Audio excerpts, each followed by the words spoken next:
আসসালামু আলাইকুম ওয়া রাহমাতুল্লাহ।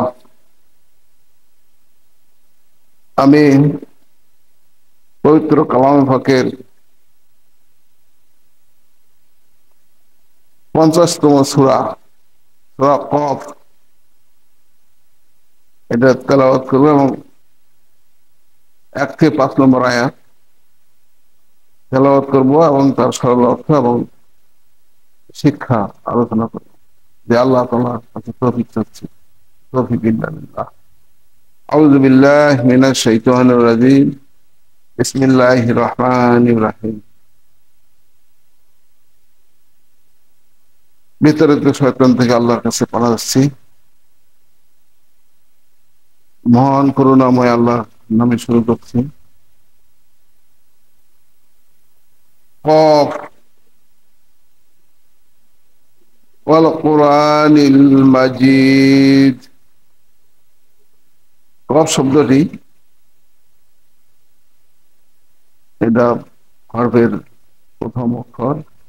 এটাতে এর অর্থ আল্লাহ তাআলা আল্লাহ পাকই ভালো জানেন। মহিমান্বিত কল্যাণময় কোরআনের শপথ দিয়ে এই সূরাটি শুরু। ওয়াল কোরআনিল মাজিদ, মহামান্বিত কল্যাণময় কোরআনের শপথ। তাহলে 1 নম্বর আয়াত, 2 নম্বর আয়াত। তারা বরং বিস্মিত হয়েছে এজন্য যে তাদের কাছে তাদের মধ্য থেকে একজন সতর্ককারী এসেছে। এরপর অস্বীকারীরা বলতে শুরু করলো, এরা তো বড় আশ্চর্যজনক কথা।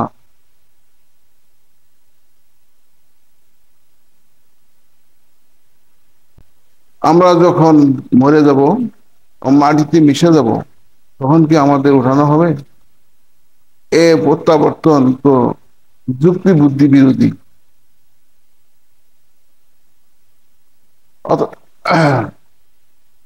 قد علمنا ما تنقص الأرض منهم وعندنا كتاب حفيظ। অথচ মাটি তার দেহে যা কিছু খেয়ে ফেলে তার সবই আমার জানা। আমার কাছে একখানা কিতাব আছে, এতে সবকিছুই সংরক্ষিত। এসব লোকেরা তো এমন যে যখনই তাদের কাছে সত্য এসেছে তখনই তারা তাকে মিথ্যা মনে করেছে। এই কারণেই তারা এখন দ্বিধা দ্বন্দ্বের মধ্যে পড়ে আছে। যে আমি সূরা কফের 5টি আয়াত তেলাওয়াত করলাম এবং সরল অনুবাদ করলাম। এখানে সূরা কফ পবিত্র কালামে পাকের 50তম সূরা। এই সূরাটি নাজিল হয়েছে হযরত মুহাম্মদ সাল্লাল্লাহু আলাইহি সাল্লাম মাক্কি জীবনে, মানে সূরাটি মাক্কি, এতে কোনো সন্দেহ নাই। এই সূরাতে একটা শিক্ষা হলো, এই 5টি আয়াতে আল্লাহ তাআলা একটি শিক্ষা ওখানে আলোচনা করেছেন। এই আয়াতগুলো মাধ্যমে আল্লাহ তাআলা তার রাসূল সাল্লাল্লাহু আলাইহি সাল্লামকে এর মাধ্যমে মানুষকে আলোর পথে চলার আহ্বান করে জানিয়েছেন এবং যারা তা অস্বীকার করেছে তাদের পরিণাম সম্পর্কে আল্লাহ তাআলা সতর্ক করেছেন। আসসালামু আলাইকুম ওয়া রাহমাতুল্লাহ। আমার আমি সংক্ষিপ্তভাবে শেষ করলাম। ভুল ত্রুটি হলে আল্লাহ তাআলার কাছে ক্ষমা চাচ্ছি।